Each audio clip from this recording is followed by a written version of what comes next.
중국에서 막 어마어마한 오염물질 뭐 저 무슨 황사 뭐 이런 게 이제 예. 우리 덮치는 게 위성 사진으로 막 이렇게 보이잖아요. 와, 이 중국산 이 먼지들이 엄청 오는구나 생각은 드는데 사실 이거 굉장히 논란이 많은 이슈예요. 과거에 이제 중국에서 미세먼지가 굉장히 많이 이렇게 날라오기도 했었고, 사실은 이제 미세먼지보다 요즘 더 무서운 게 초미세먼지거든요. 입자가 작잖아요. 한 2010년쯤 그때 베이징 분명히 낮이고 구름도 없거든요. 그런데 도시 전체가 이제 안개 낀 것 같아요. 10년, 20년 전하고 비교하면 지금 좋은 것 같아요. 진짜 저도 생각해보면 옛날에 20년, 30년 전에 서울 웬만한 데 한번 이렇게 돌고 나면 코 안에가 막 새카맸거든요. 옷도 시커매졌어요. 옷도 시커매지고. 일단 비포장도로였잖아요. 그게 컸죠.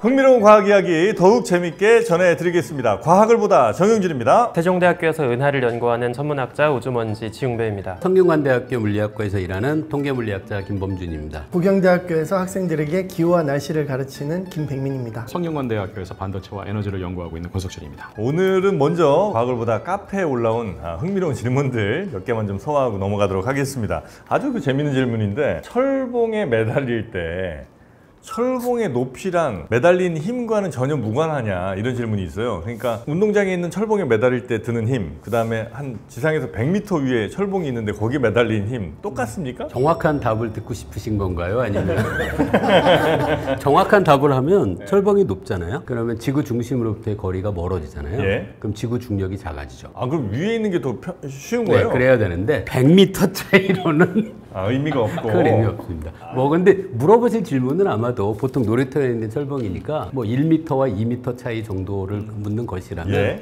그 차이에서의 중력장의 크기의 변화는 거의 없어서 에베레스트 상에서 해도 별 차이 없을 것 별 차이 같아요. 없어요. 지구 반지름이 6,400km인데요. 네. 그건 뭐 큰 의미는 없다. 네, 큰 의미 없습니다. 그럼 예를 들어 2000m 파고 들어갔어요. 역시 그것도 큰 의미 없는 거죠? 안쪽으로 들어가면 중력의 크기가 줄어들죠. 안쪽으로 들어가면? 예, 중력이 커지는 게 아니고요? 네, 줄어들어요. 위로 가도 작아지잖아요. 뭘 생각하시면 되냐면 지구의 한 가운데 있다고 생각해 보세요. 중심에. 지구 한 가운데 있으면 모든 물질이 사방에서 똑같은 힘으로 나를 잡아당길 거 아니에요. 지구 한 가운데 중심에서 중력이 0이에요. 그리고 지구 표면까지 가면은 중력이 강해지고요. 표면을 떠나면 다시 중력이 약해져서 안쪽으로 들어가도 중력은 작아져요. 혹시 그건 없나요? 들어가면 들어갈수록 기압이 높아질 거 아니에요? 압력은 높아져요. 사람들이 이거 헷갈려 하더라고요. 그 중력은 0인데 한 가운데에서 압력은 꽤 높죠. 압력이 높으면 나를 떠받치는 힘이 좀 높아지진 않나요? 근데 압력은 내 몸의 모든 방향에서 똑같은 힘을 주거든요. 그래서 들고 매달리고 하는 것에 영향을 미치진 않아요. 들어가면 이제 쪼그라들겠죠. 몸이. 그래요? 네. 그래서 이 높이 차이는 의미 없다. 의미 없다. 근데 높이가 아주 높으면 예를 들어 뭐 정지궤도 위성 정도다. 그죠, 그러면 뭐 그 정도 되면은 힘이 안 들죠. 그 정도 되면 거의. 매달리는 힘이 안 든다. 근데 한 10m쯤 위에서 만약에 이렇게 잡으면 밑에 보면 너무 무섭잖아요. 그건 이제 심리적으로 느끼는 차이. 그 무서우면 오히려 그 몸이 에너지 소비량을 늘리면서 버티려고 하면은 느껴지는 피로감은 적을 수도 있겠다. 혹시 물리적으로 제일 오래 매달려 있을 수 있는 그립 방법이라든지 이런 게 혹시 있어요? 네, 있습니다. 옷걸이처럼 하면 돼요. 옷걸이? 그거 학생들이 헷갈려 하는 건데, 우리가 매달려 있으면 사실은 힘이 들잖아요. 근데 옷걸이는 가전제품이 아니잖아요. 그냥 걸어놔도 거기 있잖아요. 항상 있죠. 왜 다르냐는. 그거 왜 달라요? 이게 재밌는 게 사람의 근육이 매달려 있을 때 그냥 똑같은 거리가 있는 게 아니고요. 이게 수축과 이완을 우리는 잘 느끼지 못해서 반복하잖아요. 그래서 이렇게 내려갈 때는 에너지가 필요하지 않는데 여기 조금 올라갈 때 그때 에너지가 필요해서 내려갈 땐 낭비, 올라갈 땐 에너지 줘야 되고 해서 사실 가만히 있는 것처럼 보여도 우리 몸이 계속 진동하면서 에너지를 소비해요. 네. 그런데 옷걸이는 딱 정지해 있잖아요. 그래서 에너지 소비가 없죠. 그래서 오래 매달려 있으면은 옷걸이처럼 하면 돼요. 아니면 여기 등에다가 옷걸이를 매단 다음에 이렇게 걸어 놓으면 되죠. 뭐. 이렇게 재밌는 아이디어라고는 생각해요. 거꾸로 매달려서 자는 동물들도 있잖아요. 그 동물들은 잡을 때 그 근육 구조가 우리처럼 할 수는 없어요. 정첩처럼 딱딱 걸려서 옷걸이처럼 하고 있을 거예요. 아마. 근데 우리도 사실 예전에는 참 많이 매달렸을 거 아니에요. 원숭이들처럼 유인원들도. 그러면 매달리는 힘이 꽤 그래도 괜찮을 것 같은 느낌은 좀 있는데 지금 우리가 너무 안 매달려서 이렇게 그 그렇죠. 힘들이 다 줄어드는 건가? 그렇죠. 여튼 철봉에 매달릴 때 높이에는 아무 의미가 없다. 이렇게 이제 보시면 되겠다. 이거 이제 과학적으로 설명을 좀 해드렸고요. 이것도 좀 재밌는데 내가 이렇게 막 달려가다 쭉 점프를 하잖아요. 그때 이제 팔을 위로 쭉 들면 어쩌면 내 팔을 드는 힘도 더해져서 더 높이 뛸 수 있을 것 같기도 하고, 아니면 팔을 이렇게 밑으로 쭉 내리면 팔은 뭔가 이렇게 내리면서 몸은 좀 더 위로 떠오를 것 같은 느낌도 들거든요. 그래서 둘 다 답이에요. 만약에 충분히 무거운 무언가를 손에 들고 있다가 달려가다가 땅에서 점프를 한다고 생각하면 얘를 앞으로 내가 가는 방향으로 손을 운동을 하고 있으면 얘가 관성이 있잖아요. 그래서 아무래도 올라가는 데 도움이 되고요. 일단 올라갔어요. 그러면은 내가 손을 어떻게 하더라도 내 몸 전체의 무게 중심은 그냥 공처럼 포물선 운동을 하거든요. 그런데 만약에 팔을 내려요. 그럼 내 몸의 무게 중심이 변화가 없으려면 팔이 아닌 다른 부분은 위로 올라가야죠. 넓이뛰기 하시는 분들 보면 아마 그렇게 할 거예요. 달려가다가 한번 그 발을 땅에서 뗀 다음에는 손을 내릴 거예요. 그게 유리해요.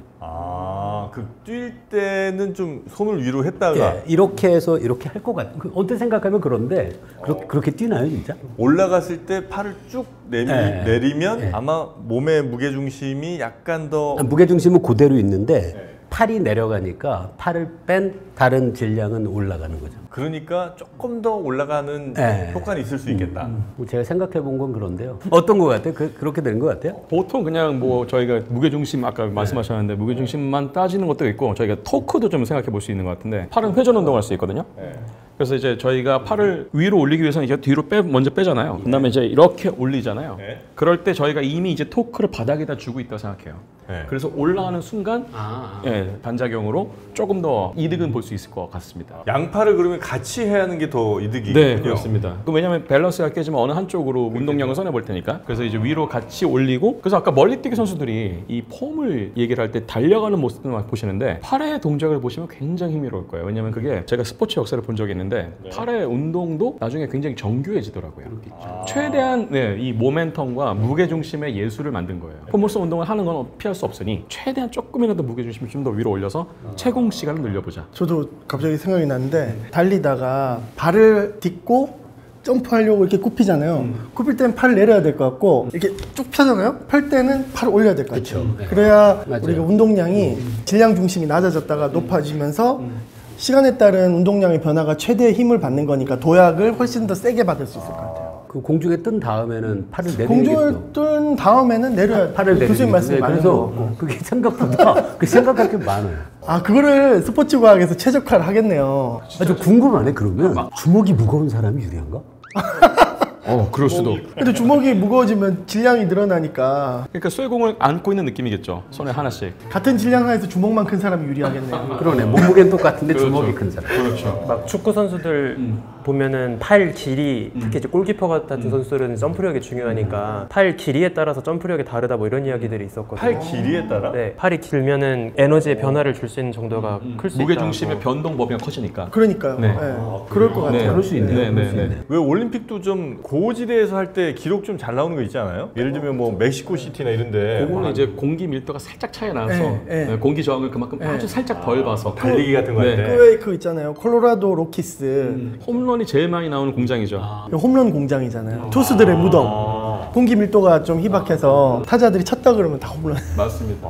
맞습니다. 사실 뭐 중력 차이나 이런 건 별로 없을 텐데. 국력 차이도 고緯도 지역하고 적도를 생각하면 제가 알기로 북극에서 9.83인가 그렇거든요. 그 다음에 적도에서는 9.7 얼마. 이건 이제 위도에 따라서 이거는 사실 지구가 완벽한 구형이 아니기 구형이 때문에 아니라 약간 부풀어져 있어서 원심력 네. 때문에. 그 앵커리지 같은데 이렇게 알래스카 뭐 이런 데에서는 조금 더 잘 나올 어려운 가능성이- 거예요. 거기가 불리하죠. 거기가 앞쪽에 어려운 오히려 거예요. 중력이 네. 커요. 거기가 커요. 네. 지구가 이렇게 약간 옆으로 찌그러진 모양이고요. 얘가 회전하니까 오히려 원심력까지 이제 생각하면 적도가 적도에서는 제일 원심력 덕을 보는 거고. 근데 적도는 덥잖아. 그렇죠. 헥헥거리잖아. 카타르 월드컵 했잖아요. 에어컨만 있으면 됩니다. 근데 진짜 스포츠 선수들은 그런 차이를 몸으로 느끼나 봐요. 선수들의 몸을 다 분석을 해서 제가 이제 아는 교수님은 투수들의 투구 동작을 연구하신 분이 있는데 키가 큰 투수들이 굉장히 좋은 투수들이 많이 나오는데 그 이유 중에 하나가 키가 커서 뭐 높은 데서 내려 찍을 수 있으니까 이런 것도 있지만 무게 중심의 이동 범위가 훨씬 더 커서라고 합니다. 팔이 기니까 그만큼 내가 공을 어디서 놓느냐에 대한 변동 범위도 커질 수 있고 또 그만큼 나의 몸의 무게 중심을 확 이동시켜서 힘을 실어줄 수 있는. 웬만한 사람들이야 뭐 그 중력 차이 혹은 뭐 위도 차이 이런 게 거의 없겠지만 세계 탑 티어급 정도 데미지 아주 미세한 차이가 또 그렇죠. 다른 그럼요. 결과를 만들어내니까 그럼요. 충분히 가능성은 좀 있겠네요. 네, 그거 하나가 연봉 1,000만 불을 왔다 갔다 하게 만드는 거죠. 투수들한테. 여튼 그런 공기의 밀도 혹은 뭐 중력의 차이가 미세하긴 있을 수 있다. 지구 자전 방향에 따라 우리 로켓을 쏘기도 하잖아요. 그렇죠. 예. 혹시 그러면 지구 자전 방향과 같은 방향으로 공을 던질 때랑 반대 방향으로 던질 때랑 차이가 미세하게 있습니까? 아니요. 그건 없어요? 그거는 없죠. 땅이랑 같이 움직이고 있으니까. 지구 위가 하나의 관성계니까 그 안에서는 크게 영향은 없을 것 같아요. 로켓 쏠 때는 또 달라요? 네. 근데 팔로 던져서 로켓을 쏘겠다. 그럼 중요하겠다. 네. 굉장히 요새 비인간적으로 바뀌시고 계시네요. 죄송합니다. 아, 우주 관련된 참 질문도 있는데 소행성이 이제 우리 지구로 온다고 쳐요. 뭐 아직은 뭐 제대로 오는 건 없는 것 같긴 한데 아무리 궤적을 이렇게 딱 그려서 계산해 보면 지구가 피할 수가 없을 것 같습니다. 소행성이 뭐 지름 한 2km쯤 돼요. 얘는 어떻게든 우리가 막아내야 되잖아요. 지구 방위대가 출동해서 방법은 뭐 있습니까? 사실 진짜 큰 게 날아오면 방법은 없을 거예요. 근데 다행히 우리가 방어할 만한 사이즈로 뭔가 날아온다. 예? 그러면 사실 실제로 연습하기도 했는데 높은 속도로 날아가는 탐사 로봇 같은 거를 연이어서 충돌시켜서 최대한 일찍이 운동 방향을 틀어버리는 거죠. 바꾸는 방법. 그러니까 약간 어떤 커다란 공이 나한테 날아올 때 계속 비비탄 총을 쏘는 거예요. 그래서 탕탕탕탕 쏴가지고 살짝이라도 방향을 틀 수만 있다면 어쨌든 지구에 안 떨어지는 게 중요한 거니까 작년에 그 되게 좀 흥미로운 소행성이 하나 발견된 적이 있거든요. 2024YR4라고 하는 이제 이름으로 불리고 있는데 이게 처음 발견되었을 때 2039년쯤에 지구와 충돌할 가능성이 3%다라고 해서 되게 좀 이슈가 된 적이 있어요. 3% 수준이면 사실 천문학에선 되게 위험한 수준이어서 실제로 이 궤도가 좀 지구 궤도랑 많이 겹치긴 하거든요. 근데 지난 한 반년 동안 쭉 꾸준히 관측을 해서 다행히 궤도가 좀 더 조정이 됐고 지구랑 부딪힐 가능성은 없을 것 같아요. 근데 재밌는 게 달하고 부딪힐 수 있을 것 같아요. 네, 그래서 달하고 충돌할 가능성이 지금 한 3-4% 정도 나오거든요. 크기가 얼마나 다고요? 크기가 이거는 한 400km? 400km. 엄청 큰 킬로미터요? 아 잠깐만요. 400m. 400m? 네. 깜짝이야. 퉁구스카 폭발 사고 일으킨 거랑 수준이 비슷하거든요. 다 500m. 네. 400~500m 정도 네. 돼요. 달 날아갈 뻔했네. 네, 죄송합니다. 그래서 그 정도면은 달에도 어쨌든 충분히 큰 크레이터를 남길 수 있기 때문에 그 정도가 지금 이제 부딪힐 확률은 좀 있지만 아마 아니길 기대는 하고 만약에 달에 부딪힐 거 걱정돼서도 우리가 궤도 바꿔야 돼요? 아니요. 그렇게까지는 할 필요는 없습니다. 그것 때문에 뭐 달의 궤도가 바뀌거나 그 정도는 아닌 거죠. 뭐 사실 영향이 없지는 않을 텐데 뭐 충분한 영향은 근데 그러면 없을 천문학자들 거예요. 좋아할 것 같은데 크레이터가 생기는 현장을 보던 첫 번째일 거 아니에요.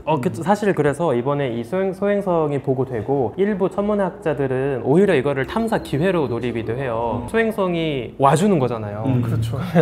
가까운 거리에서 볼 수 있으니까 이번에 막 아르테미스 미션으로 로켓 막 쏠 계획을 갖고 있으니까 네. 이맘때 한번 같이 좀 실어서 보내자 이런 얘기 하는 거죠. 자, 하여튼 그런 소행성이 다가올 때 막는 방법은 그렇게 비비탄 열심히 쏴서 방향을 좀 트는 거 정도는 가능하지만 뭐 폭발시키거나 뭐 이건 상당히 좀 어려운 일이다. 네, 오히려 걷잡을 수 없이 조각들이 다 날아오니까 더 위험할 수도 있습니다. 근데 그걸 진짜 진지하게 연구하는 연구 그룹도 있는 거죠. 비비탄을 옆에 쏠지 정면으로 쏠지 뭐 이런 거. 네, 맞습니다. 예전에 여러 번 말씀드렸던 그 다트라고 하는 미션이 있어서 소행성에 타격을 했었고 이번에 또 전체 운동량이 어떻게 변했는지를 정밀 추가 관측을 하려고 또 탐사선을 또 보냅니다. 혹시 이제 소행성인데 애가 표면도 이제 거칠거칠하고 완전히 검정색이라 관측이 안 될 수도 있고 그렇진 않아요? 이거 되게 중요한 질문인데요. 소행성은 당연히 별처럼 밝게 안 빛나고 있어서 크기가 작고 심지어 표면의 알베도라고 하죠. 표면에서 빛을 반사하는 정도가 너무 적으면 우리가 조기에 발견하지 못할 확률이 매우 높죠. 오히려 너무 밝으면은 다행이라는 얘기가 있을 정도로 대부분 얼음일 테니까 네. 깨트리기 쉬울 거고 상대적으로. 근데 어두운 애들일수록 철질일 가능성이 있고 그런 애들은 굉장히 밀도가 높아서 깨트리기 어려울 수. 밝은데 다이아몬드야. 그럼 대박이지 않을까요? 그러면 이제 채굴하러 가겠죠. 최고로 해야죠. 달 탐사 경쟁이 난리 나겠는데요. 아, 진짜 금덩이 떨어지면 진짜 좋겠다. 금덩이가 500m 직경 막 이렇게 해갖고 금값이 폭락하겠죠. 500m짜리 금 운석이 이제 지구로 떨어지지 않기를 바라야 되겠죠. 5m. 5m짜리가 좀 시베리아 정도에 떨어지는 걸로. 안 돼. 제주도 앞바다. 제주도. 제주도에서 난리가 날 것 같은데. 근데 5m만 해도 에너지가 장난 아닐 엄청나요. 거예요. 아 그래요? 제주도 전체가 감길 겁니다. 헤일로. 가로 세로 5m 정도 되면 만만치 않아요. 도시 하나 파괴 정도는 됩니다. 5m면. 질량도 꽤 크고 속도가 엄청나니까. 특히 금속은 더더욱 근데 금은 대기권 통과 못할 것 같은데 다 녹지 않나요? 충분히 크다가 타고 나서도 5m가 남게 만들 수 있으니까. 떨어질 때 5cm로 하죠 우리. 그리고 이제 김 교수님 발견하시는 걸로. 하여튼 그런 거 막아낼 만한 연구들을 이제 열심히 우리 지구에서도 과학자분들 하고 계시다 이 말씀이신 거죠? 이게 사실 군사적으로도 큰 의미가 있어요. 굉장히 속도가 빠른 그리고 네. 굉장히 작은 물체잖아요. 그래서 이제 예를 들어서 대공 방어 시스템 같은 걸 할 때 이 소행성들을 탐사한다는 명목하에 무기를 개발할 때 아주 좋은 자금을 얻을 수 있습니다. 추적 기술, 폭파 기술, 제어 기술, 그리고 방향을 바꾸는 기술들. 네네네. 내가 만약에 핵무기가 날라와요. 근데 이걸 터트릴 수는 없을 것 같아. 내 상공에서. 그럼 궤도를 바꾸면 좋지 않을까? 근데 우리가 소행성을 만약에 궤도를 바꾸거나 터트릴 수 있는 기술이면 핵미사일 정도는 다 할 수 있습니다. 속도도 소행성이 훨씬 빠르겠죠 당연히. ICBM이 뭐 대기권 재도입할 때 마하 뭐 12, 15 이 정도 하는데요. 네. 소행성은 훨씬 빠르죠. 훨씬 빠르죠. 네. 소행성만 잡을 정도 기술을 네. 우리가 확보하면 네. 미사일 정도야 뭐 네. 그냥 그렇죠. 할 수 있다는 거죠. 네, 그래서 굉장히 중요한 기술입니다. 네. 외계에서 그런 소행성이 오더라도 일단 1차적으로는 우리 대기권이 한번 막아줄 거 아닙니까? 가벼운 애들은, 어지간한 애들은. 그만큼 소중한 게 또 우리의 대기. 우린 또 대기가 없으면 살 수가 없는 거니까. 근데 이 대기라는 거, 공기 이런 것들은 지구가 탄생하면서부터 원래 존재를 했어요? 아니면 뭐 한 몇 억 년 동안 없다가 이렇게 서서히 이렇게 생겨난 겁니까? 바다에서 먼저 아닐까요? 조류 같은 데가. 맞습니다. 그러면 그건 좀 일찍 아닐까 모르겠다, 그렇죠? 뭐 산소는 그래서 광합성보다는 스트로마톨라이트 같은 이제 예전에 원생 생물들이 먼저 네. 이제 30억 년 전쯤이라고 알고 있고, 근데 애초에 그런 산소나 이런 것들은 지구상에 처음부터 생겨나지 않았을 거고 운석들이 계속 원시 지구로 오면서 물을 가져다주고 그 물들이 자꾸 쪼개져서 수소나 산소가 되고, 어떻게 보면 지구상에 있는 것들은 다 우주에서 온 것인 것 같아요. 지금보다는 그러니까 우주에서 도착하는 게 훨씬 더 용이했겠군요, 예전에는. 우리 우주먼지님 더 잘 아시겠습니다만 지구상에 있는 물을 제 생각에 거의 100%가 다 운석이 가져다 준 것이라고 저는 생각합니다. 아, 그래요? 네, 자생적으로 생겨난 거는 거의 없을 것이다. 그리고 나서 이제 탄소가 이렇게 막 생기고 네. 오존이 합성되기 시작했거든요. 그것이 햇빛을 받아가지고 그래서 이제 자외선을 오존이 막아주잖아요. 아, 오존이 이제 O3. 네, O3. O3가 합성이 되면서 자외선을 차단시키면서 물에 있던 생물들이 이제 밖으로 나오게 된 그게 거죠. 되게 중요합니다. 자외선을 직방으로 받으면 우리 잘 아는 것처럼 자외선이 아주 1급 발암 물질이거든요. 그게 유전자의 더블 본드를 잘 깨트리고 그래서 이제 이런 캐시어제닉 머티리얼들을 만들어낸다 이런 얘기들이 있는데, 자외선을 너무 많이 쬐을 때 지금 이런 유전자 변형의 확률이 훨씬 높아지는데, 반대로 자외선을 누군가 차단시켜 준다 그러면은 이제부터는 좀 더 진화를 안정적으로 할 수 있는 기반이 생기게 되는 거죠. 아, 근데 어떻게 보면 그런 자외선이 유전자 변형시키면서 생명의 다양성을 좀 만들어낸 건 아니에요? 그럴 수도 있고, 만약에 어떤 외계 행성에서 자외선이 너무 많이 들어와요. 그러면 거기는 우리하고 다른 유전자 구조를 가지고 있을 수도. 자외선의 강력한 화학 본드를 가지고 있는, 그럴 수도 꼭 있겠네요. 유기물이 아니더라도 뭐 무기물이 적절히 섞여 있는. 약간 오존이 생기면서 오존의 바다 해수면이 올라간 거네요. 그래서 바다 깊이 살고 있던 생명체들이 이제 스물스물 기어 올라온 셈으로. 네, 네. 아, 그렇게 이제 지구의 대기는 서서히 이제 만들어졌고, 당연히 뭐 한 5억 년, 10억 년 전의 대기와 지금의 대기는 매우 다르죠? 매우 다르죠.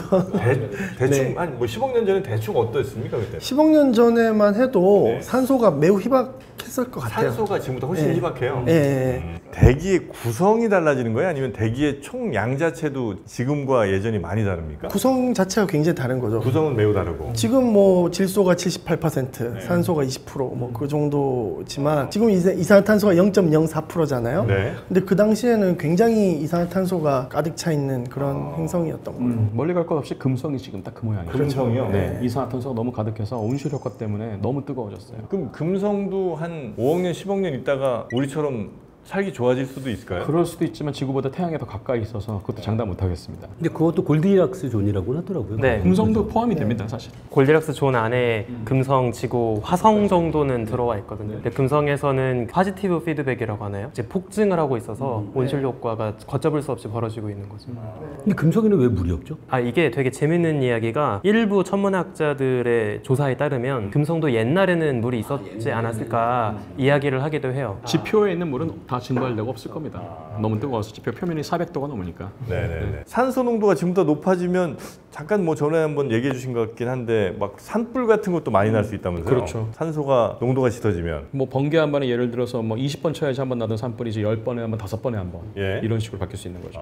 그럼 이제 지구의 대기권은 지구 밖에서 보면 그 대기 자체의 색깔이 보여요? 아니면 그냥 그건 태양빛을 받았을 때 잠깐 뭐 바뀌는 정도의 색깔 정도로 생각하면 됩니까? 잘 말씀해 주신 것 같아요. 그러니까 뭐 대기 자체가 색깔을 갖고 있다기보다 네. 제가 생각했을 때는 대기권을 옆에서 보면 이제 산란되는 그 빛을 보는 거죠. 그래서 뭐 우주정거장 같은 데서 촬영한 영상들 가끔 보시면 되게 파랗게 가장자리처럼 이제 빛나는 그런 경계를 볼 수가 있습니다. 지표면으로부터 한 대기권이 어느 정도예요? 경계가 있진 않죠? 한 10km 정도까지가 대륙권이고 대륙권. 대륙권, 날씨 현상이라는 곳. 네. 그다음에 10km 이상의 이제 성층권이 있고, 그다음에 중간권, 열권이 있는데 열권은 뭐 한 500km까지 올라가죠. 그게 제일 바깥쪽이라고 할 수 있는데 사실 열권은 좀 애매해요. 열권은 그걸 거기 대기권으로 이제 봐야 되는지. 예, 그래서 이제 한 150km 정도까지는 뭔가 이렇게 산소 농도도 있고 한데 그 위로 올라가면은 진짜 뜨문뜨문 굉장히 희박한 그런 대기가 되는 거죠. 예. 우주하고 대기의 경계가 좀 애매해지는. 예. 이 비슷한 대기권을 갖고 있는 천체는 아직까지는 발견은 안 됐어요. 지구의 대기와 비슷한 지구의 대기와 유사 혹은 그래 보인다 뭐 이런 정도 느낌도 없습니까? 뭐 당연히 지구랑 똑 닮은 곳은 찾기 어렵겠지만 뭐 지구가 품고 있는 다양한 주요 성분들, 이산화탄소, 수증기, 산소 이런 기체들은 사실 너무 흔해요. 이 분자 자체만 보면 이건 전혀 특별하지 않기 때문에 충분히 중력 강하고 중심의 별 적당히 떨어져 있으면 어지간한 암석 행성은 다 충분히 가질 수 있는 아주 흔한 성분입니다. 지구의 대기라는 것도 네. 여기서 한 가지 중요한 게 네. 같은 암석이고 같은 골디락스 존에 있고 비슷한 항성을 공유하는 어떤 외계 행성이라고 하더라도 자신들만의 자기장이 없으면 대기를 유지하기 어렵습니다. 아 자기장. 네, 화성이 지금 딱 좋은 레퍼런스거든요. 거기도 예전에는 굉장히 아주 좋은 고농도의 대기권이 있었을 거예요. 근데 화성은 지구만큼 핵이 자전을 빨리 하지 못합니다. 예. 굉장히 작기도 하고요. 그러다 보니까 자기장이 안 생기니까 태양풍으로부터 대기권을 보호해줄 수 있는 최소한의 벤 앨런트 같은 게 안 생기는 거예요. 아니 그러면 아예 대기가 안 생겼겠죠? 그렇진 않아요? 아 처음에는 그래서 자기장이 좀 좋았어요. 자기장이 좀 있었는데. 근데 자꾸 핵이 멈추거나 돌지 않거나 하여튼 자기장이 안 생기는 거예요. 그래서 계속 태양풍에서 조금씩 깎여 나가는 겁니다. 되게. 네네네. 그래서 뭐 이런 얘기들을 하죠. 우리가 화성을 테라포밍 해도 그것도 일시적일 수밖에 없을 것이다. 10,000년, 20,000년 지나면 또 사라질 것이다. 테라포밍 관련해서는 예전에 한번 과학자 대토론회에서 예, 한번 얘기하신 것 같. 승리를 해서 스타벅스 얼핏 기억이 나네요. 네네 그렇습니다. 자, 근데 이제 우리의 대기가 굉장히 소중하잖아요. 생명체가 살아가는데 네. 또 사람이 살아가는데 점점 안 좋아지는 건 맞아요? 대기가요. 예. 우리나라만 따져보면. 오염이 심해지고 근데 그게 이제 저는 어렸을 때 되게 좋았던 것 같기도 네. 한데 네. 그냥 좋은 날만 우리가 기억하는 건가 싶기도 하고. 추억의 보정 효과입니다. 그렇죠. 어렸을 때가 더 나빴을 저 겁니다. 10년, 20년 전하고 비교하면 지금 좋은 것 같아요. 미세먼지 입장에서. 미세먼지 농도는 지금 사실 서서히 감소하고 예, 있어요. 그런 것 예, 같아요. 예. 과학 기술도 발달하고 여러 가지 사람들이 이제 잘 먹고 사니까 클린에어에 대한 굉장한 열망들이 있어요. 네네네. 그래서 대기 오염 저감 정책들이 유럽은 뭐 클린에어 액트 그러니까 런던 스모그 현상이 1950년 경에 있어가지고 예, 예. 그 이후로 이제 공기 정화를 아주 오래 전부터 이렇게 해왔고 이제 아시아 지역은 한창 경제 발전하고 한 2000년대 초반부터 감소하는 추세로 있는데요. 근데 사실은 이게 쭉 줄긴 하는데 이게 계속 줄 건가? 그건 또 아니에요. 그러니까는 매년 이렇게 변동하는 그런 어떤 수준에서 어떤 해는 조금 미세먼지 심하고 어떤 해는 조금 약하고 그런 것들이 변화를 하거든요. 네. 그런 것들은 이제 사실은 기후 변화하고도 좀 관련이 있고 여러 가지 날씨하고도 관련이 있고 옛날보다 이제 기후 변화로 인해서 공기가 한 곳에 자꾸 머무르려는 성질이 생기고 있거든요. 그러니까 오염원들은 자꾸 줄어드는데 대기 정체가 심해지니까 그 효과 때문에 일정 수준 이상으로는 미세먼지 농도가 안 내려가고 있어요. 아니 정체는 왜 되는 거예요 옛날보다? 정체는 기본적으로 지구 온도가 점점 따뜻해지면서 네. 바람이 좀 약해지고 있어요. 아, 전 세계적으로? 예, 예, 아 그래요? 예. 예. 오히려 바람이 더 세져야 되는 거 아닙니까? 오히려 여러 에너지가 높아지는데 그만큼. 아, 그렇게 생각하실 수 있는데요. 이게 바람이라는 게 따뜻한 공기랑 찬 공기가 이렇게 배치하고 있으면 세져요. 그레디언트가 약해졌다. 네. 그래서 그 그레디언트가 약해지고 있는 게 최근 들어서 이제 북극의 얼음이 굉장히 많이 녹고 있잖아요. 그러니까 북극도 뜨거워지고 적도 지역도 같이 뜨거워지긴 하는데 북극의 온도 증가 속도가 훨씬 빨라요 지금. 그러다 보니까 찬 곳이 더 뜨거워지니까 온도 차이가 적어져요. 그러니까 온도 차이가 크면 클수록 바람이 세게 불어요. 그게 바로 제트 기류의 원리거든요. 그러니까 북극이 차가우면 차가울수록 이제 우리 상층에 부는 제트 기류가 훨씬 세게 부는데 그 제트 기류가 좀 약해지고 있는 거죠. 약해지면서 이제 쉽게 말해서 대기 정체가 곳곳에 많이 일어나는 거죠. 그럼 비행기 타는 것도 영향 받을 수 있지 않아요? 아, 그 정도.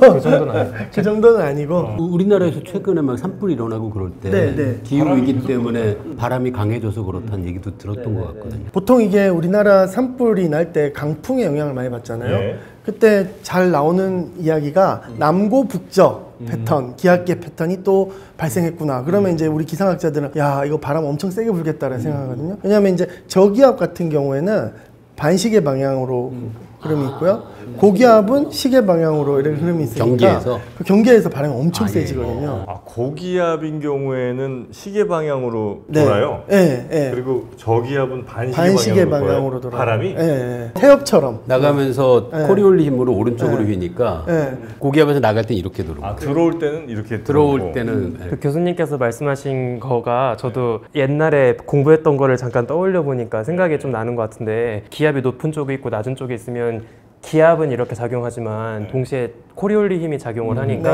네. 그 위도대별로 네. 이제 이렇게 수평 방향으로 우리 바람이 얘기하는 뭐 생기는 편서풍 거죠. 같은 것들. 그 지구 회전 때문에 그래요. 그렇죠. 그러니까 바람은 압력이 높은 곳에서 낮은 곳을 이렇게 불려고 하는데 지구가 도니까 이게 굽는 거죠. 그래서 이제 고기압은 시계 방향으로 돌고 저기압은 반시계 방향으로 근데 도는데 그 경계면 그 경계면에선 바람이 엄청 세지죠. 의성 산불이 딱 그 경계면에서 바람이 엄청 셀 때 하필이면 그게 산불이 나가지고 거기에 플러스 태백산맥의 팬 현상도 거기에 가미했습니까? 그건 또 다른 이야기인데요. 우리나라 이게 두 가지 패턴이 있어요. 하나는 이제 남고 북저 패턴, 또 다른 영동 지역 산불이 주로 날 때는 반대로 동풍이 불 때 생겨요. 동풍이 불면 산이 있잖아요. 그러면 이제 동풍이 불 때 이렇게 공기가 오다가 산에 딱 부딪혀요. 그러면 올라가겠죠. 올라가면서 상승하니까 비를 뿌려요. 구름이 만들어지면서. 그래서 비를 다 뿌리고 그러면 이제 완전히 건조해지겠죠. 산 넘어가면서 네, 넘어가면서 건조한 바람이 건조한 쫙 바람이 불어. 쫙 한 단계 더 남았어요. 이렇게 내려가잖아요. 그럼 공기가 내려가면 기압이 어떻게 돼요? 높아지죠. 네. 압축돼요. 그래서 우리는 단열 압축이라 그러거든요. 아, 거기 단열압축도 있는 단열압 거예요? 제도. 그게 바로 팬 현상의 정체예요. 그래서 영동 지역은 비가 막 내리는데 서울은 엄청 더워. 그러니까 팬 현상이 이제 압축되면서 산 타고 이렇게 내려오면서 고온 건조한 바람이 고온 분다. 건조한 바람이 부는 거죠. 아, 이 팬 현상 배웠죠 우리. 그래서 서쪽에 이게 산불이 많이 나죠. 아, 그 산 동쪽은 비가 오는데. 많이 오고. 예, 아, 맞습니다. 그게 걱정되는 건 이제 앞으로 이런 산불의 빈도가 더 높아질 거라는 거죠. 높아질 가능성이 높아요. 전 세계적으로 이미 많이 너무 일단은 뜨거워서 증발량이 많으니까 토양이 매우 건조하고 푸석푸석해져 있는 상태에서 바람이 세지면 대형 산불로 이렇게 번질 가능성이 커지고 있죠. 요즘 때 보통 많이 봤던 뉴스 같긴 한데 그 뉴스 보면 저 중국에서 막 어마어마한 오염물질 뭐 저 무슨 황사 뭐 이런 게 이제 예. 우리 덮치는 게 이렇게 위성사진으로 막 이렇게 보이잖아요. 그 시간대별로 착착 이동하는 거 보여준단 네네. 말이에요. 이렇게 보면 진짜 와, 이 중국산 이 먼지들이 엄청 오는구나 생각은 드는데 그거는 맞긴 맞아요? 아니면 약간 그게 맞긴 맞는데 사실 이거 굉장히 논란이 많은 이슈예요. 지금 현재 이제 어느 정도 입장들이 정리가 되긴 했는데 중국에서 미세먼지가 날라오는 게 우리나라 미세먼지 농도에 큰 영향을 주는 건 맞다. 맞는데 한 30에서 50% 정도 수준이다. 그러니까 나머지 그러면 50에서 한 60, 70%는 뭐냐?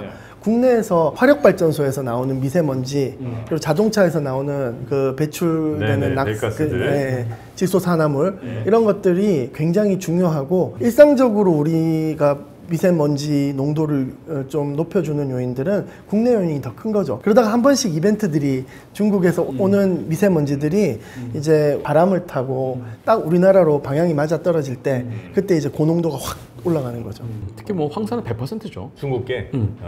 황사는 근데 옛날부터 있었죠? 그렇죠. 황사는 뭐 옛날부터 있었고요. 뭐 기록도 많이 삼국 있고. 사기에도 나오고 그 뭐 우리나라 농업에 꽤 네. 도움이 되는 거라는 얘기도 들었어요. 아 거기 있는 토양을, 여러 가지 네. 성분들이 토양에 도움이 되는. 예. 근데 참 궁금한 게 올해 보면은 네. 그 심한 황사가 잘 기억이 안 그러니까 나요. 저도 올해는 황사가 별로 없었던 것 같아요. 올해는 이제 비가 좀 많이 왔고요.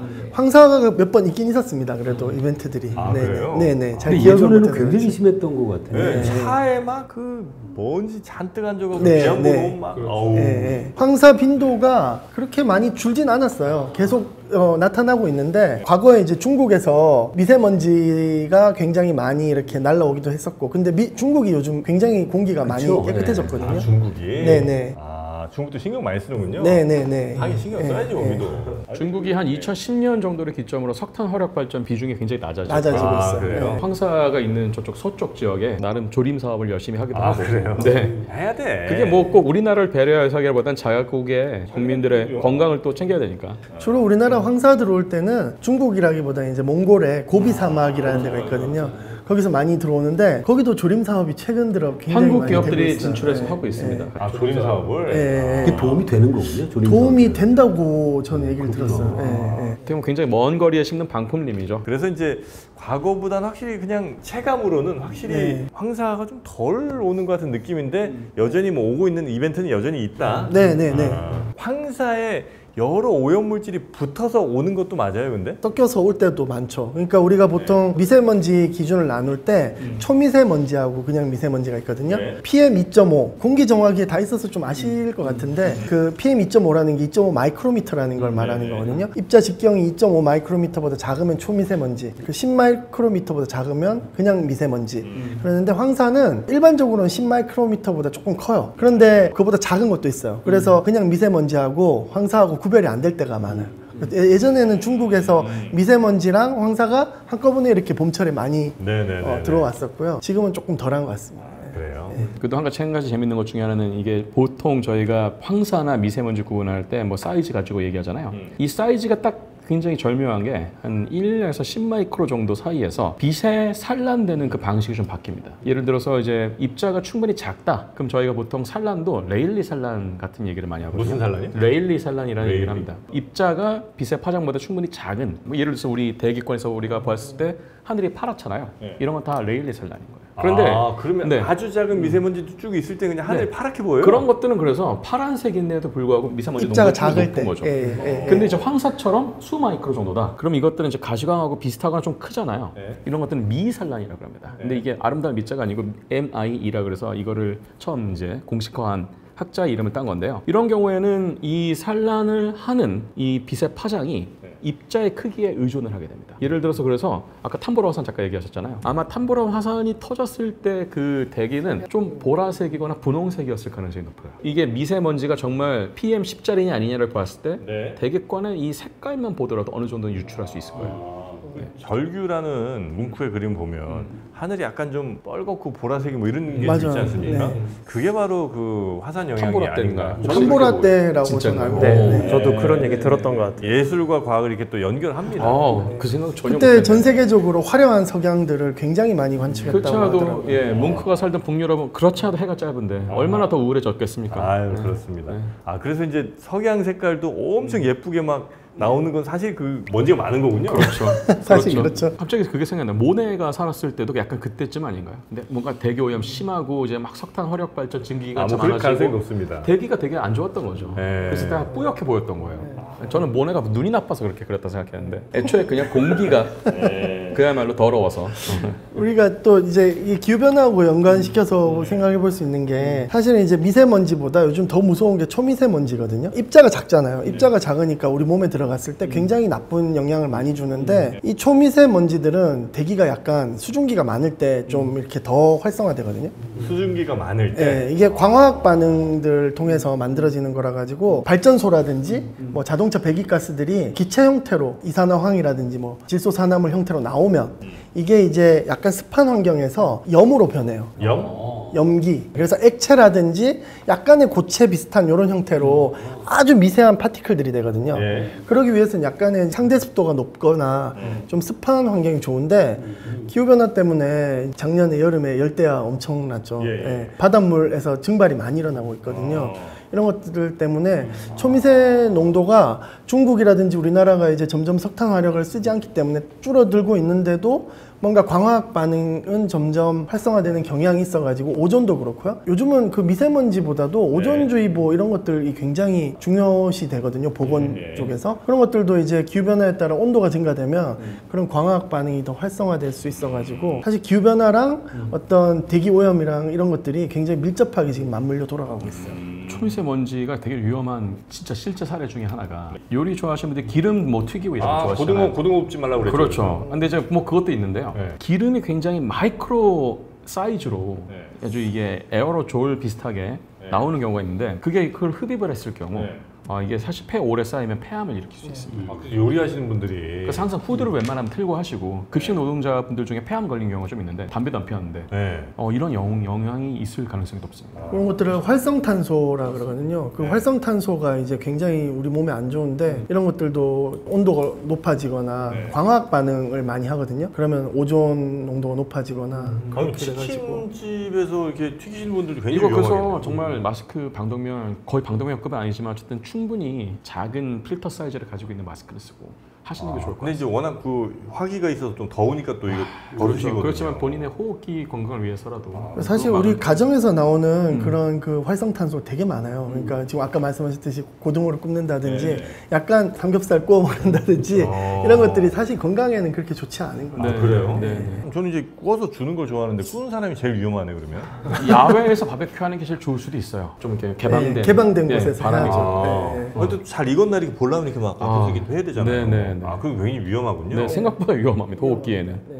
우리 인간의 호흡기가 생각보다 약하더라고요. 아, 그래요? 네. 그 말씀하신 것도 그 궁금한 게 오존은 우리 건강에는 안 좋은 거죠. 네. 그런데 그게 그 높은 대기층 상층에 있으면 거기서는 오존층이 자외선을 이제 막아주고. 아, 이게 헷갈리실 수 있겠다. 그렇죠. 그러니까 대륙권에 있는 오존하고 성층권까지 올라간 오존은 역할이 달라요. 그러니까 대륙권에 있는 오존은 같은 성분이지만. 같은 성분이지만 아니 아까 우리 그 고등어 얘기했는데 그 요즘 오존이 구멍이 뚫린 게 메꿔지는 게 사람들이 고등어를 많이 구워서 그런 거 아니 그래서 그 오존이 활성화가 엄청 액티브해가지고 사람 몸에 들어가면 안 좋고요. 살균제 같은 거. 살균제 같은 거 그러네요. 맞아. 아 그럼 당연히 안 좋구나. 네, 몸에 굉장히 안 좋고요. 근데 그 오존이 대륙권에서 살아남아가지고 성층권까지 가면 오존이 이제 이렇게 분해되면서 광학 반응을 통해서 자외선을 흡수하거든요. 아, 그럼 계속 오존을 공급을 해줘야 되는 거네요? 오존은 자연히 형성이 되죠, 자연계에서. 아, 그래요? 그 위에 있는 오존은 올라가는 거야? 아니면 거기서 만들어지는 거야? 이제 우리가 그 대기과학에서는 뭐 브로답슨 서큘레이션이라고 해가지고 적도에 생성돼서 이렇게 성층권까지 전달되는 고등어 공급 굽는 게 메커니즘들이 도움이 되는 있습니다. 예를 들면 죄송합니다. 중국에 14억 인구가 같은 날 막 고등어 막 굽기 시작해. 그러면 꽤 될 거 아니에요. 아, 그거 갖고 안 돼요? 아, 그게 연구해봐야 되겠다.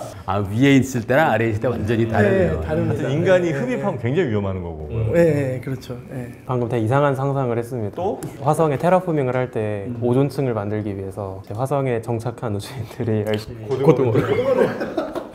고등어 도대체 오늘 몇 마리가 가는 거야? 저희 고등어 협찬 받아야 되겠네요. 네. 아, 저희가 참 저번에 그 세제 한번 여러분한테 소개해드렸잖아요. 그 LG 네, 맞아요. 생건에서 오셔서 써보니까 진짜 좋더라고요. 아, 이게 우리가 PPL 했다고 얘기하는 게 아니라 집에 약간 수건에서 조금 냄새 나는 생각을 꿉꿉한 했었거든요. 냄새가 나올 텐데. 네. 아, 근데 그거 써보니까 확실히 좋더라고. 다시 한번 좀 오시기 바랍니다. 네. 써보니까 좋습니다. 네, 이거는 제가 써본 경험이라. 와, 그 냄새가 진짜 냄새가 되게 잘 안 가시잖아요. 그것도 사실 미세먼지만큼이나 굉장히 안 좋거든요. 왜냐면 그게 알고 보니까 세균이더라고요. 저는 근데 대부분의 냄새를 제거하고 싶은 분들은 그냥 햇빛이 쨍쨍 쬐을 때 아주 한낮에 한 6시간 정도만 제대로 말리면 웬만한 냄새 분자는 다 광분해됩니다. 요즘에 근데 그 햇빛에 쨍쨍 말리기도 쉽지 않을 그런 뿐더러 쉽지 않죠. 근데 오늘 같은 날씨가 정말 좋았던 날씨거든요. 그리고 우리 저 교수님 잘 모르시는 것 같은데 모락셀라균이라고 있습니다. 어떻게 기억하시네요? 네, 왜냐면 제가 써봤으니까. 뭐예요? 그 모락셀라균이 딱 말려서 다 죽은 것 같죠? 물기 닿으면 다시 살아. 살아납니다. 네. 그 친구들은 바로 그 LG 생활건강의 그 제품이 아니면 없앨 수가 아니 그 없어요. 자외선은 어떻게 버틴 거죠? 균들은 웬만한 자외선을 다 못 버티는 거예요. AS까지. 네, 저 수건에 그 작은 그 돌기가 있잖아요. 그 사이에 숨어 있어. 그늘에 숨어 있구나. 네, 숨어 있어요. 아, 다시 살아납니다. 꿉꿉한 모락셀라균. 냄새가 그거군요. 네. 모락셀라균. 그런데 그 모락셀라균이 그 세제면 다 해결이 된다는 겁니다. 아, 저도 깜짝 놀랐습니다. 알겠습니다. 예, LG 생건. 써보겠습니다. 자, 그래서 이제 우리의 대기는 사실 30년 혹은 뭐 그 이전보다 더 좋아진 게 맞는데, 왜냐면 건강에 대한 관심도 높아지고, 진짜 저도 생각해보면 옛날에 20년, 30년 전에 서울 웬만한 데 한 번 이렇게 돌고 나면 코 안에가 막 새카맸거든요. 옷도 시커매졌어요. 옷도 시커매지고. 일단 비포장 도로였잖아요. 그게 컸죠. 그 옛날 기억이 세차를 했는데 그날 비가 오면은 막 그랬거든요. 그러니까요. 근데 요즘 어떨 때는 비가 오면은 차가 더 깨끗해질 때도 요즘 있어요. 친구들은 왜 세차하고 나서 비가 오는 거 싫어하세요? 이해를 전혀 못해요.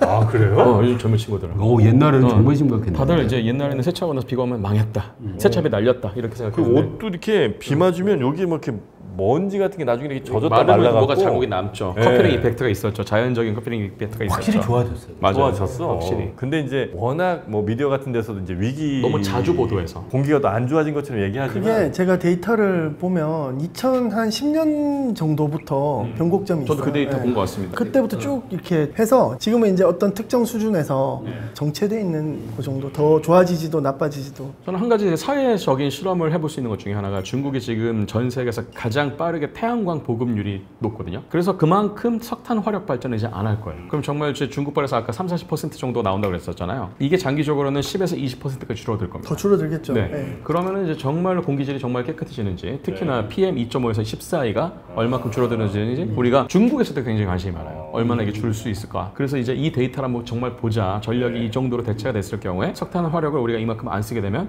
정말 개선되는지 한번 보자.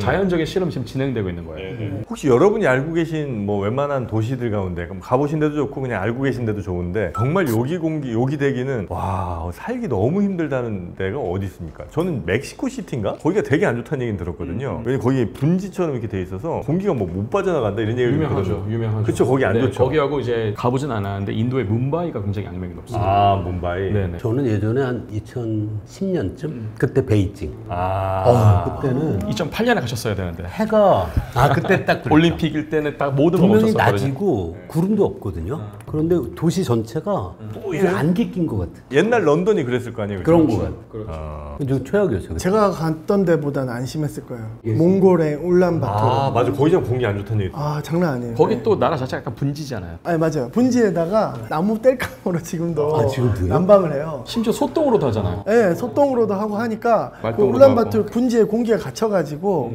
이렇게 그래요? 보면은 검은 구름이 항공기에서 딱 내리면 이렇게 떠 있어요 도시에. 내가 절로 들어가야 되는구나. 공항은 안 그렇거든요. 초원이거든요. 아니 그 옛날에 왜 그 몽골 분들 막 시력 5.0 뭐 이런 얘기 많이 했잖아요. 최근에 이제 몽골 젊은 분 한 번 만났는데 안경을 쓰고 있더라고요. 뭐야 몽골인데 왜 이렇게 안경을 쓰고 있냐 그랬더니 요즘 몽골 젊은 사람들은 아파트에서 살고 그래갖고 우리랑 똑같아요. 게르가 뭐예요? 이러는 거 아니에요? 아마 몽골도 요즘은 많이 좋아졌지 않을까. 저도 그렇겠죠. 아주 오래전에 갔었거든요. 저도 오래전이었어요. 근데 공기는 그 친구가 안 좋다고는 하더라고요. 그러니까 울란바토르는 특히 아마 좀 밖으로 나가면 되게 좋은데 우리 우주먼지님이 갔다 오셨잖아요. 네. 작년인가. 네, 맞습니다. 예. 울란바토르 어땠습니까? 사실 초원은 진짜 좋았거든요. 맞아요. 근데 울란바토르 시내는 도시화가 됐는데 또 엄청 밀도가 높게 되어 있어요. 그래서 굉장히 공기가 좀 안 좋은 편이었던 걸로 저도 확실히 기억을 숨쉬기 합니다. 느껴져요 그게. 네. 또 울란바토르가 대표적인 내륙국이잖아요. 바다가 없어요. 그래서 해풍이 불어오지가 않습니다. 공기 순환이 잘 안 되고. 네. 그리고 사실 제가 그 몽골 여행하면서 좀 걱정됐던 것 중에 하나가 이 몽골 분들이 이제 초원에 계신 분들도 아직 그 생활 패턴이 좀 낯설었어요. 제가 이제 몽골 여행할 때 쓰레기가 생겼으니까 전 습관적으로 분리수거를 하려고 생각을 했어요. 네. 그래서 이렇게 헤매고 있는데 그 몽골 숙소 사장님이 오셔가지고 그냥 다 들고 가시더라고요. 그러더니 그냥 한 대 모아놓고 다 불태워서 그 초원에서 이제 그렇게 버리더라고요. 옷이며 플라스틱이며 타이어 이런 것까지 구분 없이. 근데 그쵸, 그런 거 보면서 지금은 초원이 너무 넓어서 영향이 없어 보일지 모르겠지만 계속 저렇게 또 살다 보면 여기도 망가질 수 있겠다 이런 생각이 좀 들었던 것 같아요. 사실 우리나라도 요즘은 모르겠지만 얼마 전까지 해도 시골 지역에서는 재활용 쓰레기 수거 그게 불가능해요. 맞아요. 대부분 다 동네에서 태워요. 지금도 좀 태우는 데 좀 있습니다. 지금도 지금도 많이 합니다. 그런 건 이제 서서히 좀 줄여나가긴 해야 되고 우리나라가 진짜 비교적 그런 쓰레기 처리는 굉장히 전 세계에서 아마 우등생이긴 할 겁니다. 이렇게 분리수거하는 나라가 없더라고요. 하여튼 뭐 대기는 그래서 전 세계 사람들이 다 또 환경에 대한 관심이나 걱정이 좀 높아지고 있으니까 조금씩 더 좋아질 거라는 생각은 좀 하고 혹시 내륙에 있는 강들 중에 제일 좀 오염 많이 된 강은 어디 쪽이에요? 인도 뭐 이런 데인가요? 인도에 뭐 겐지즈강 뭐 이런 데가 굉장히 거기는 뭐 오염이 많이 돼 있죠. 예. 시체 막 보내. 그러니까 뭐 빨래도 하고 목욕하고 목욕도 하고 거기다가 이제 종교적인 의식도 많이 하고 공장폐도 당연히 그럼요. 때려버리잖아요, 거기는. 그래서 인도 정부가 정화를 하기 위해서 굉장히 노력을 많이 했고 한 뭐 30년 넘게 수조 원을 투입을 했는데도 안 돼, 잘 안 되는 워낙 많은 분들이 네. 또 버리시니까 그거 이기긴 쉽지 않을 것 같은데. 맞습니다. 그 강물을 식수로도 쓰는 거예요, 그분들은? 현지인들은 식수로도 쓰고요. 우리가 가면 일단은 배탈은 무조건 나죠. 그렇겠네요. 사실 이게 남의 나라 문제가 아닌 게 우리나라가 뭐 물 부족 국가까지는 아니지만 앞으로 우리나라 같은 경우에 좀 다시 반도체 얘기를 좀 하면 용인 남부에 이제 우리가 반도체 메가 클러스터를 만들거든요. 네. 근데 그 반도체 메가 클러스터를 만들면은 두 가지가 이제 이슈가 됩니다. 첫 번째가 일단은 굉장히 대량의 전력이 필요하다는 거. 네네. 두 번째가 대량의 물이 필요합니다. 근데 그냥 물이 아니고요. 굉장히 깨끗한 물이 필요하거든요. 그렇죠. 근데 그 물을 하고 나면 그 물들이 다 어마어마한 독극물을 품은 폐수가 됩니다. 그래서 반도체 이거를 공정을 지나고 나면 지나고 나면 왜냐하면 다 세척을 하거나 무슨 반응을 하거나 하기 때문에 그러면 그 물을 저희가 그냥 강에다 갖다 버릴 수 없잖아요. 정화해서 그래야죠. 그렇죠. 근데 그 정화하는데 어마어마하게 또 많은 돈과 시간과 그래요? 에너지가 들어갑니다. 그래서 되게 아이러니컬하게도 반도체 팹을 가지고 있는 회사들이 가장 정수나 폐수 처리 기술이 가장 발달해 있어요. 그래요. 안 그러면은 이것을 그리고 그 물을 또 다시 재활용하려면 하고요. 이걸 제일 잘하는 회사가 TSMC입니다. 대만에. 대만 자체가 물이 많지도 않을 뿐더러 거기는 또 예를 들어서 한국의 삼성전자나 하이닉스가 물을 한 두세 번 재활용하면 걔네들은 6번을 재활용해요. 그래서 굉장히 물을 깨끗하게 만들고 나서 다시 배출을 하는 거죠. 우리나라가 지금 인도하고 경제 협력을 굉장히 많이 하려고 하거든요. 예. 근데 이제 물론 인도에서는 반도체 팹을 좀 같이 짓자 이런 얘기를 하는데 한국에서 고민을 하는 게 인도에서 깨끗한 물을 충분히 많이 확보할 수 있을까? 그게 좀 걱정이구나. 네, 근데 반대로 어쨌든 이 폐수 처리 기술을 우리가 저쪽에다 수출하면은 반도체뿐만 아니라 저들이 지금 굉장히 30년째 고민하고 있는 뭐 겐지스강 같은 저들의 주요 하천도 어느 정도 우리의 시장이 될 수 있다. 이런 생각들을 좀 하는 거죠. 재밌네요. 네, 재밌죠. 그 반도체 공정을 위해서 정화한 물은 깨끗하게 정화한 물은 우리가 먹어도 상관없는 물이에요? 아니면 예를 들어서 이제 저희가 정말 언론에다 쇼업하고 싶다 그럼 그 물을 떠서 먹을 수 있는 수준까지 가야 되겠죠. 근데 그렇게 다들 잘 안 하죠. 찜찜하니까. 네. 담수화 시설도 마찬가지로 맞습니다. 하고 나면 담수하니까 바닷물을 가지고 그 맑은 물을 만드는 거잖아요. 그 주변은 염도가 너무 높아져가지고 그렇구나. 물고기들이 살 수가 없대요. 완전히 사회가 돼버리죠. 거기 소금 공장도 같이 만들면 안 돼요? 맞아요. 근데 교수님 그 말씀을 지금 드리려고 하는 게 두산 같은 데서 이제 그런 담수화 기술 같은 거 굉장히 많이 수출해요. 중동에다가 그쪽은 또 담수가 많이 없으니까. 근데 요즘 들어서 많은 문제가 생기고 있는 게 뭐냐면 담수할 때 필터가 있잖아요.